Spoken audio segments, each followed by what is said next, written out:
जी, पहले तो जो कल के इवेंट के बारे में कब आपने सवाल किया है, पहली बात तो ये है कि जब भी कोई हमारा इस तरह का इवेंट होता है तो जो भी है, चूँकि हमारा एक इस्लामी इवेंट है, जितने भी मुस्लिम ममालिक हैं उनको दावत दी जाती है और उसमें उन्होंने क्लैरिटी से बता दिया है कि उनकी खड़े ना होने की वजह ये थी कि चूँकि हमारा वो म्यूज़िक के साथ हमारा कौमी तराना पेश किया गया, तो चूँकि म्यूज़िक के उनका एक पॉलिसी है कि म्यूज़िक के साथ वो उसको वो अप्रिशिएट नहीं करते, तो उन्होंने अपना मौक़िफ़ दे दिया है। उसके ऊपर कोई ऐसी वजह नहीं है कि अल्लाह माफ़ करे कोई पाकिस्तान के तराने से इशू था, उन्होंने मौक़िफ़ दे दिया है अपना कि म्यूज़िक की वजह से वो उनकी पॉलिसी और अपना भी तराना इसलिए उन्होंने बैन किया हुआ है कि उसे म्यूज़िक था। तो वो क्लैरिटी मेरे ख्याल में आ चुकी है, उन्होंने खुद ही कर दी है और बेहतर अंदाज में कर दिया। दूसरा जो आप कह रहे हैं जलसे के हवाले से, इंशाल्लाह जलसे की हमारी भरपूर तैयारी है, हम तो हमेशा तैयार बैठे होते हैं इंशाल्लाह और हम तैयार हैं उसके लिए। बाकी जो भी है इजाज़त के लिए अप्लाई किया हुआ है, NOC के हवाले से जो भी चीज़ आएगी वो आपके सामने होगी इंशाल्लाह। दूसरा जो आपने बात की, मैंने लॉ एंड ऑर्डर का जो जिक्र किया है मर डिस्ट्रिक्ट में, इसीलिए किया है कि मर डिस्ट्रिक्ट में सबसे जो बड़ा चैलेंज है इस वक्त वो लॉ एंड ऑर्डर का है और मैंने उस पर तफसीलन बात की है पहले, और ज़ाहिर बात पूरे सूबे का भी है लेकिन वहाँ पर ज़्यादा है।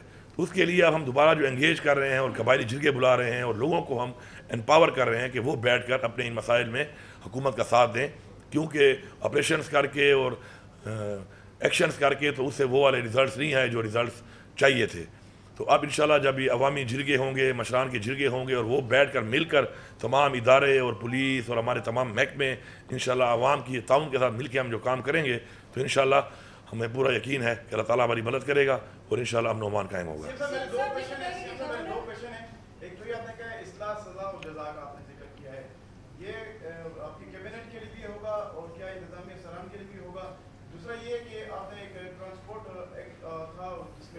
मुलाज़मीन को जो है मुस्तकिल किया गया था वो वापस हो गया है, जो माजी में जो मुस्तकिल किए गए थे मुलाज़मीन को उसका क्या फ्यूचर होगा? पहली बात तो यह है कि जब उसका आप देखें इख्तियार अवाम का और साथ इस्लाह या सज़ा, मैं फिर रिपीट करता हूँ, इस्लाह पहले है, सज़ा बाद में। हमारे इस्लाम ने भी हमें ये तालीम दी है। ज़ाहिर बात है सज़ा तो होगी, जब कोई बंदा डिलीवर नहीं करेगा, काम नहीं करेगा, गलत काम करेगा तो सज़ा तो उसकी होनी है, लेकिन मुझे पूरा यकीन है इंशाल्लाह कि सज़ा की तरफ हम नहीं जा पाएंगे, उससे पहले ही हर बंदा अपनी इस्लाह करेगा इंशाल्लाह।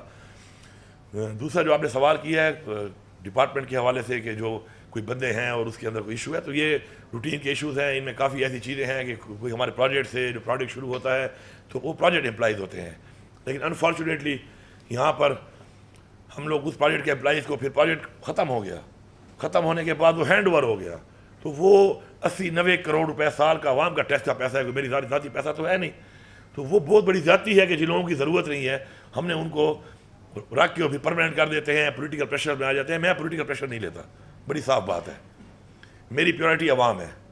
मैं एक बंदे को खुश करने के लिए किसी और का हक नहीं खा सकता। अब आपको पता है कि इस वक्त हमारी तनख्वाह और पेंशन जो है per month it's more than 57 billion, 57 अरब रुपये से ज़्यादा हमारा हर महीने से तनख्वाह और पेंशन का पैसा है। जबकि मैं यहाँ पे बड़ा क्लियरली बता रहा हूँ आपको कि मैंने जो स्टडी किया है कोरोना के अंदर, कोरोना में 25% कर दिया गया था हाजिरी को, और कोरोना के अंदर बेहतर काम हुआ है। मतलब है विद 25% ऑफ द पीपल जो हमने अपॉइंट किए हुए हैं इस वक्त, ऊपर से लेकर नीचे तक मैं कह रहा हूँ, मैं किसी एक बैंक में या किसी एक डिपार्टमेंट की बात नहीं कर रहा, तो विद 25% परफॉर्मेंस बेहतर थी।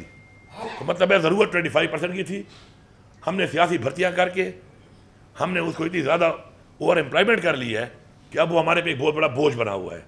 हालांकि यही पैसा अगर हमारे पास ये 57 अरब के बजाय अगर 47 बिलियन भी होता तो आप सोचें कि हर महीने आपके पास 10 अरब रुपए होते और आपके जो प्रोजेक्ट्स हैं जो डिले होते हैं कि रिलीज़ नहीं होती, आवाम की सहूलियात के लिए प्रोजेक्ट्स हैं, आवाम के बेसिक इशूज़ हैं, उनके ऊपर 10 बिलियन का मतलब ये है कि तकरीबन हर हल्के में 8 करोड़ से ज़्यादा आप हर महीने दे सकते, इस सिर्फ तनख्वाह और पेंशन में जो आप दे रहे हैं।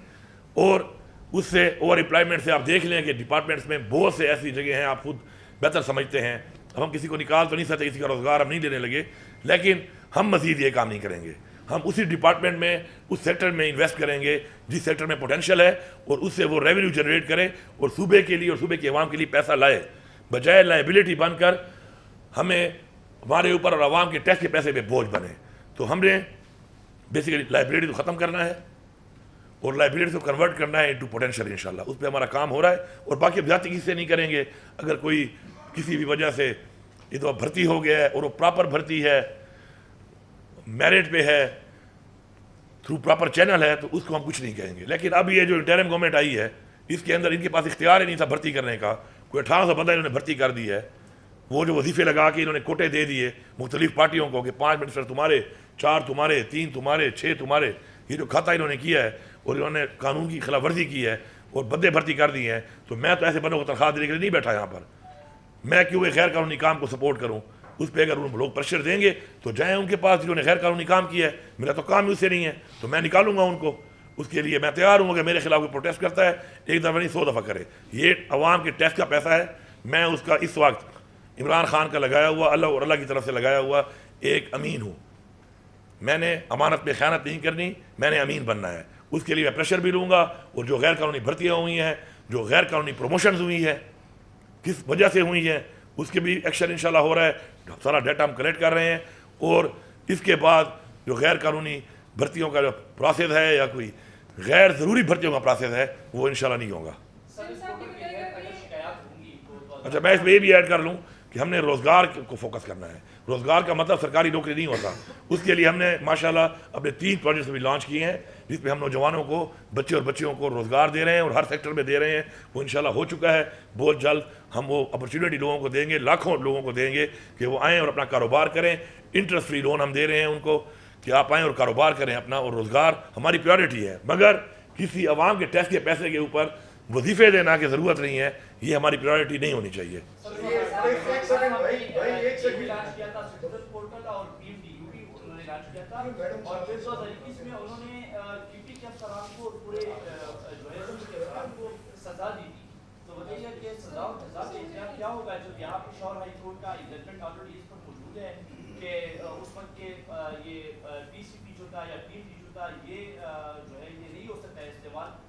प्रोविंशियल के जो मुलाजिमीन हैं इनके खिलाफ, तो पेशावर हाई कोर्ट ने ऑलरेडी ये मना किया हुआ है। और इसका सवाल ये है सर कि जमरूद में इराक को तस्लीम का दर पिछले 2 महीनों से जारी है। उनकी वफूद की मुलाकातें भी हुई हैं आपसे, तो उनके हवाले से क्या नया अमल है?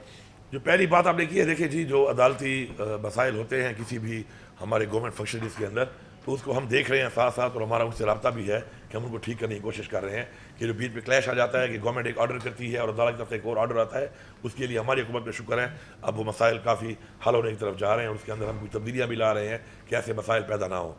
दूसरा जो आप बात करें क्योंकि खेल ट्राइब वाली जो आप धरने की बात कर रहे हैं, उनसे मेरी 2 मीटिंग हो चुकी हैं। उस पर जितने भी उनके कबाइल हैं, उनके तमाम कबाइल के मशरान जो है वो ऑन बोर्ड हैं। सिर्फ एक शख्स जो है जो धरने को लीड कर रहा है, वो बैठने को तैयार ही नहीं है।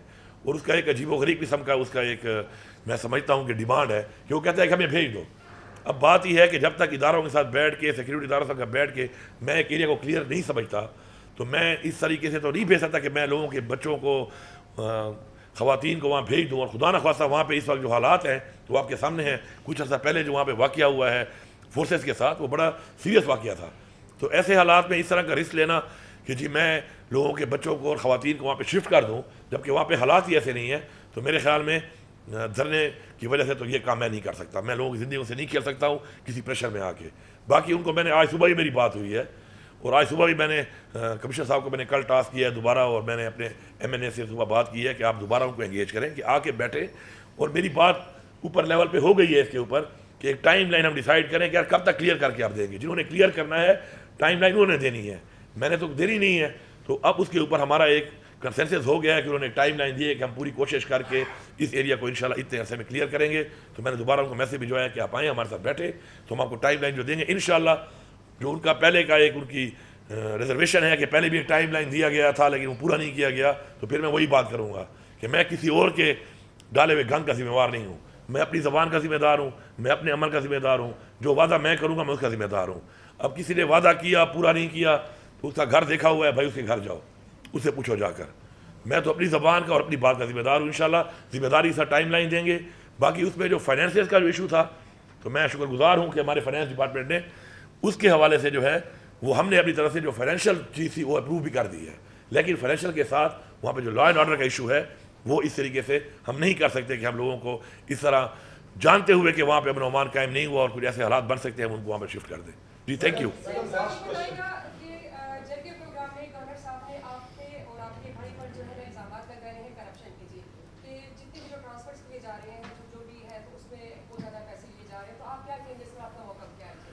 असल में गवर्नर जो है ये चाहता है इम्पोर्टेंस, वो कहते हैं ना वेला, वो मेरे ख्याल में एक वो लड़का है वेला मुंडा, वो टिकटॉक पे, वो वेले मुंडे वाली आईडी इसको देते हैं आप। ये वेला मुंडा जो है बैठा हुआ है ना, ये चाहता है इंपॉर्टेंस खामा खा पे फजूल बातें कर लेता है बगैर सबूत के, बगैर किसी बात के। अब मैंने नोटिस भेजा हुआ है, ये उसको साबित कर ले वहाँ पे आके, पहली बात।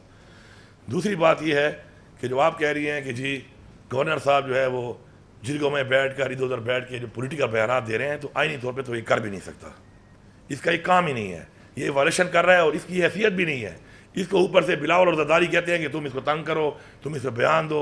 ये पहले बयान देता है, फिर जाके जब मैं थोड़ा सा यहाँ से प्रेशर डालता हूँ तो फिर जाके कहता है उनको कि जी मुझे तो वहाँ से कहा जाता है, अपनी जान खलासी कर लेता है। पर्ची पे आया हुआ बंदा है, पर्ची पे तुम्हारा आर्डर हुआ है, इस सूबे में तुम्हारा मैंडेट है नहीं।